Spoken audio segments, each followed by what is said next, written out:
In the quiet corner of European history, there exists a conflict so strange, so overlooked, and so absurd that it almost feels fictional. A war that lasted longer than the United States has existed, longer than the Mughal Empire ruled India, longer than many civilizations survived. A war that stretched across 3 centuries, involved kings and republics, revolutions and reforms, alliances and betrayals, yet recorded not a single shot fired, not a single soldier wounded, not a single cannon loaded, not even a single angry message exchanged between enemies who, ironically, may not have remembered that they were enemies at all.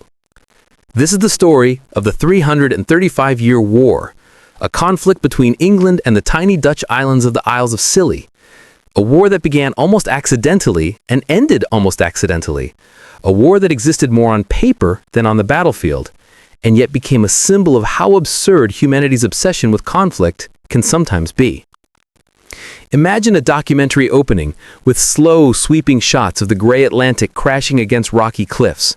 The wind howls, the waves smash, and the narrator's voice settles in. The camera pans across the Isles of Scilly, small, remote, windswept islands lying just off the southwestern tip of Britain. Today they are peaceful, a tourist destination, a place of boats, mild weather, and quiet villages. But hundreds of years ago, these islands played an outsized role in a war almost everyone forgot. The story begins in the mid-1600s, when England was not truly England, but a fractured land ripped apart by one of the most violent internal conflicts in its history, the English Civil War. The year was 1642, when tensions between King Charles I and Parliament erupted into open conflict. Villages divided, families split, and loyalties shifted like sand in a storm. On one side were the royalists, loyal to the king, his honor, and the divine right he claimed from God. On the other side were the parliamentarians, determined to limit royal power, to restrain the crown, and to define the rights of the English people through law rather than monarchy. As the war escalated, England transformed into a battlefield of political ideas and bitter rivalries. Brothers fought brothers, generals switched sides, and entire regions pledged loyalty depending on who held the nearest fortress. While all this chaos unfolded, the Isles of Scilly found themselves under the influence of the royalists. Isolated but strategically important for controlling maritime routes, the islands became a stronghold for the royalist navy. The parliamentarians, who depended heavily on naval power and control of trade routes, viewed this royalist naval base as a serious threat, especially because the royalists were using these islands to launch raids on merchant ships traveling through the English Channel. The war on land was brutal, but the war at sea became unpredictable, almost tribal, with both sides targeting ships to weaken their enemy's economic power. Now picture the Netherlands, or more accurately, the Dutch Republic, at the same time. The Dutch were at the height of their maritime golden age. Their ships ruled trade routes, carrying spices, silk, gold, and exotic goods from Asia, Africa, and the Americas. Their navy was one of the most feared in Europe. They had immense commercial interests in the region, and the English Channel was a lifeline for Dutch merchants. Any instability in the area threatened their economy. So when Dutch ships traveling through British waters began suffering from royalist piracy and attacks, the Dutch government took notice. They demanded protection and compensation from the royalists who held the Isles of Scilly. The royalists, already fighting for survival in the English Civil War, ignored these complaints. This angered the Dutch, who saw it as both a threat to their economy and an insult to their diplomatic standing. In 1651, the Dutch fleet, commanded by Admiral Martin Tromp, sailed toward the Isles of Scilly. Tromp was a legendary figure, a stern but strategic leader who had won several major naval battles. He was not a man who tolerated disrespect toward Dutch ships. When he arrived near the Scilly waters, he demanded that the royalists compensate the Dutch for the losses inflicted on their merchant fleet. The royalists refused. Their refusal was not only stubborn, but foolish. They underestimated how seriously the Dutch valued maritime trade. For the Dutch, attacking their ships was the same as attacking their nation. Tromp, frustrated by the royalists' arrogance, decided on a bold step. He issued a formal declaration of war on the royalists of the Isles of Scilly. This declaration is the moment when the 335-year war officially began. Here is where the story turns almost comically. When Tromp declared war on the royalists, England, as a country, was not at war with the Netherlands. It was not a war between great powers. It was a war declared on a tiny group of islands controlled by a royalist faction already on the brink of collapse. The Dutch never attacked the islands. They never fired cannons, never landed troops, not even planned a proper invasion. They simply made the declaration, then waited for compensation. Before any fighting could happen, the parliamentarians, led by Oliver Cromwell, captured the Isles of Scilly. The royalists surrendered, and the islands returned to parliamentary control. This meant that effectively, the conflict that sparked the Dutch declaration of war no longer existed. The Dutch no longer had a reason to fight. They simply packed their things and left. However, no one remembered to officially end the war. This is where the comedy of history begins. The declaration was made, the royalists lost control, the parliamentarians took over, the Dutch sailed away, the war on paper continued. Decades passed, then centuries. Governments changed, monarchs were replaced, republics rose and fell, alliances shifted. The world transformed, the Dutch Golden Age ended, Britain expanded into a global empire. Wars like the Anglo-Dutch Wars came and went. Yet quietly, forgotten in dusty archives, was a war declared on the Isles of Scilly. No treaty, no peace agreement, no paperwork to bring closure. The war was entirely forgotten. Imagine generations of Englishmen living and dying never knowing that their country was technically at war with a small island group near Cornwall. Imagine Dutch citizens walking through Amsterdam, unaware that their nation was at war with a territory so tiny that most maps barely bothered to show it. This conflict was not dangerous. It was not dramatic. It wasn't even intentional. It was an administrative accident buried in bureaucracy. As the centuries passed, Europe transformed. The Industrial Revolution reshaped society. Steam power, iron ships, railroads, and factories made nations stronger and more connected. Yet the Isles of Scilly remained untouched by industrial frenzy. They were peaceful islands where fishing boats bobbed across calm harbors and simple stone cottages dotted the landscape. No one living there had the slightest clue that they were technically at war with one of Europe's greatest maritime powers. Not even historians noticed. The war appeared briefly in some scattered documents from the 17th century, but no one bothered to explore the topic. Why would they? What danger could a long-forgotten declaration pose in a modern society? Europe was too busy fighting real wars that changed borders and destroyed empires. The Napoleonic Wars, the Crimean War, the World Wars. Compared to these, a forgotten declaration against a handful of islands seemed meaningless. The 335-year war slipped deeper into obscurity. Now imagine the year 1986. The Cold War is near its final decade. The world is tense, but modern. Technology has advanced. Nations negotiate through diplomacy, not declarations shouted at sea. On the Isles of Scilly, Charles Francis Jenkins, the chairman of the Scilly Council, was reviewing historical material and examining old records. He stumbled upon a curious note referencing the Dutch Admiral Tromp's declaration in 1651. Intrigued, he began digging deeper, searching through archives, cross-checking historical references, and trying to understand whether the war was ever concluded. He discovered something astonishing. There was no record of a peace treaty, no official document terminating the conflict. In theory, the Isles of Scilly had been at war with the Netherlands for 3 centuries. Jenkins found the situation amusing but also embarrassing. The idea that his peaceful islands had technically been at war for 3 centuries was absurd, yet historically important. He decided that this oversight needed to be corrected. Diplomacy was needed, even if the matter was centuries overdue.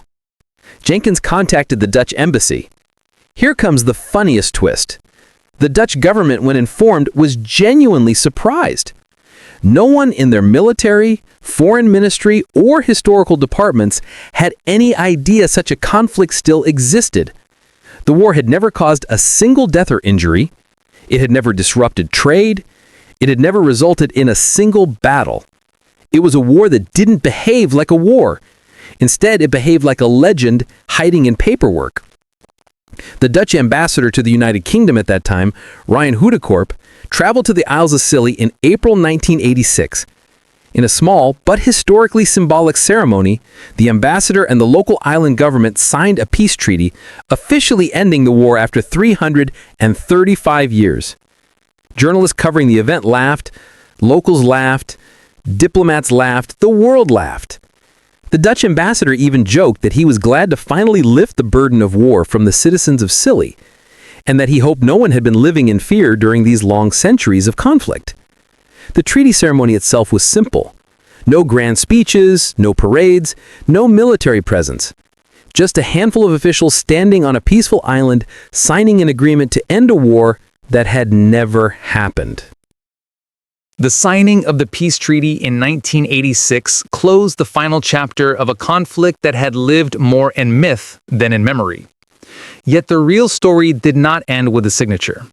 The aftermath of this strange discovery revealed something deeper about humanity's relationship with conflict and peace. For 3 centuries, the war had been forgotten because it caused no pain, no suffering, no destruction. It was a reminder that war is only remembered when it wounds. When it doesn't, it fades into the background like a story whispered by the wind. The Isles of Scilly, unaware of their unexpected fame, found themselves suddenly in the spotlight. Journalists flocked to the islands to interview locals who had spent their entire lives in peace, unaware that they had been technically living in a state of war since birth. Children laughed when reporters told them their tiny home had been at war with an entire European nation. Elderly residents shook their heads, amused that they had outlived wars far more deadly and destructive, yet had unknowingly been part of one of the longest military conflicts in recorded history. The Dutch ambassador became a local hero for a brief period. Residents welcomed him, gifting him small souvenirs, shaking hands, sharing tea, and celebrating the odd but charming moments in their island's history. In interviews, he expressed genuine happiness about visiting the islands and bringing closure to a centuries-old diplomatic oversight. He spoke about how bizarre it felt to end the war that neither side ever meant to start. British newspapers treated the event with curiosity and humor. Headlines joked about the world's most peaceful war finally reaching its end. Editorials highlighted the charm in a conflict so harmless that it earned the title of the longest war with no casualties. Yet behind the amusement, a deeper reflection lingered. It was a reminder of how complicated European politics had once been. A single misunderstanding during a time of chaos had created a phantom war preserved only in dusty archives. A war so small and irrelevant compared to the storms of history that followed, it was overshadowed for centuries. The English Civil War tore families apart. The Anglo-Dutch Wars reshaped naval supremacy. Napoleon's campaigns redrew the map of Europe. 2 world wars changed the fate of entire nations, toppled empires, and transformed societies. Through all of this, a tiny technical war remained unnoticed. As word spread about the peace treaty, historians and scholars gravitated toward the story. They examined letters, logs, and naval documents from the 17th century. They attempted to trace the exact events surrounding Admiral Tromp's declaration. They pieced together the puzzle with fragments scattered across centuries. Some historians believe Tromp declared the war in frustration, more as a threat than a serious act of aggression. Others argued he intended to scare the royalists into paying compensation, never expecting the declaration to survive beyond the immediate political moment. And there were others who suggested the war was symbolic from the very start, a formality used to express dissatisfaction at sea. Whatever the truth, the result remained the same. The declaration was filed away, left untouched, unclosed, and forgotten. This oversight transformed into one of the longest non-wars in recorded history. The Isles of Scilly themselves became part of a growing fascination. Tourists arrived curious to see the islands that spent centuries unknowingly engaged in diplomacy by accident. Tour guides began adding the story to their scripts. The local museum created a small exhibit showcasing the peace treaty, photographs of the signing, and replicas of Admiral Tromp's naval documents. Children in local schools wrote essays about the war, proud that their tiny home held such a unique place in history. Some residents joked that they should create a festival celebrating the end of the war. Others suggested raising a statue of Admiral Trump, even though he never set foot on the islands. The story became woven into the identity of Scilly, a charming anecdote in an age when history is often heavy with tragedy. The Netherlands, too, embraced the humor. Dutch newspapers published cartoons showing Admiral Trump looking confused, wondering why his war never ended. A popular Dutch talk show invited historians to discuss the event, treating it as both a curiosity and a lesson in historical record-keeping. Dutch children learned about the story in school, laughing at the idea that their nation had been at war with a place so peaceful and quiet that even the seagulls seemed relaxed. Yet the deeper significance of the story lies in the political landscape of the 17th century. The Isles of Scilly were small, but they were caught in a hurricane of change. The English Civil War was not just a battle for power. It was a conflict that challenged centuries of monarchy. The Dutch Republic was rising as a global maritime power, competing against England for dominance in trade. The declaration of war was not simply about damaged ships. It was part of the larger struggle for control of the seas. In that era, a single ship lost to piracy could be a major economic blow. Maritime insurance, international law, and diplomatic protection were still evolving. The Dutch needed to defend their economic interests, and the Isles of Scilly presented a small yet significant risk. When Parliament defeated the Royalists and gained control of Scilly, the threat disappeared overnight. Yet because Europe lacked the detailed record-keeping systems of modern governments, no one signed the treaty. Diplomacy was a slower, messier process. Treaties were handwritten, carried by ship, copied by scribes, and stored in archives that could burn, rot, or be misplaced. A simple oversight like forgetting to end a minor war was easy to make. Ending a war that never mattered was even easier to forget. Kings died, governments fell. Empires rose. Generations passed. Paperwork was buried. Declarations turned into mysteries. The 335-year war is not remarkable because of its violence. It has none. It is remarkable because of its absurdity. A tiny administrative crack in the foundation of European diplomacy became an accidental monument to peace. The war that lasted 3 centuries was not a tragedy, but a comic reflection on human nature. It is a symbol of how nations sometimes declare conflict louder than they build peace. It also shows how peace sometimes survives simply because no one bothers to disturb it. After the signing of the peace treaty, historians and scholars debated whether the war was truly legitimate. Some argued that since the Royalists controlled the islands, not the official English government, the Dutch war declaration applied only to the Royalist faction, not to the Isles of Scilly as a territory. According to this interpretation, the war technically ended when the Royalists surrendered in 1651. Others argued that because the declaration was specific to the islands and no formal treaty existed to close it, the war legally continued until 1986. These debates only added to the charm of the story. Whether legally accurate or not, the world accepted the narrative because it captured imagination. The story also raised questions about the nature of forgotten conflicts. How many wars began but never received closure because the world moved on? How many treaties were never signed? How many small declarations were lost in archives? History is full of such mysteries. Wars often have clear beginnings, but their endings can be messy, delayed, or lost. Humans remember explosions more than silence. If a war ends quietly, it is easy to overlook. The Isles of Scilly War is the most famous example simply because it resurfaced in a modern world that found humor in its absurdity. With the signing of the treaty, the islands embraced their newfound identity. Schools began teaching the story. Local shops sold postcards commemorating the world's most peaceful war. A few restaurants named dishes after Dutch ships. The tourism industry benefited from the sudden interest. Visitors came not only for beaches and mild climate, but also for the quirky historical tale. People were charmed by the fact that an island chain of only a few thousand residents could carry such an unusual legacy. In time, the story spread across the internet, retold in articles, documentaries, podcasts, and humorous videos.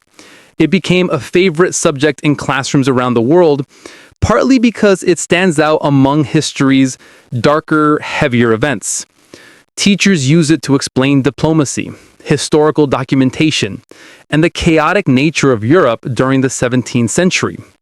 Students enjoyed learning about a war that harmed no one. It made history fun, strange, and unexpected. The Isles of Scilly themselves remain one of Britain's hidden gems. With crystal clear waters, subtropical plants, and a slow rhythm of life, the islands feel far removed from the world's great conflicts. In many ways, their accidental war fits their personality. Peaceful, quiet, isolated, and whimsical. A place where the greatest conflict was a misunderstanding forgotten for centuries. The legacy of the 335-year war serves as a gentle reminder to modern nations. Diplomacy requires attention. Paperwork matters. A small declaration can last centuries if no one bothers to clean the record. But it also shows that peace is possible even when conflict is declared. The war survived not through bloodshed, but through silence. The world did not change because of this war. It simply continued to spin. Centuries from now, people may still tell the story, not because of its violence, but because of its humor. It is a story that makes history feel human,